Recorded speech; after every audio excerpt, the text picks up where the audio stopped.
Dedim ayrılaq. O da dedi ki, necə istəyirsən, elə olsun. İndiki qızların dərdi. Və Xədicə xanım həmin gün Yox oldu. Nə dava eləyə bildik, nə mənə izah verdi. Ümumiyyətlə itdi batdı.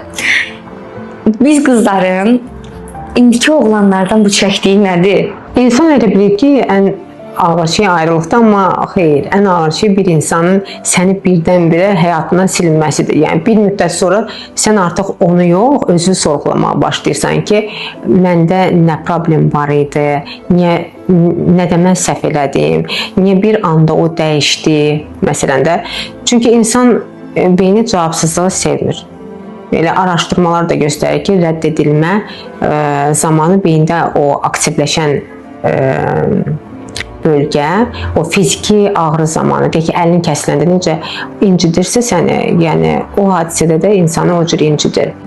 Ən təhlükəlisi də budur.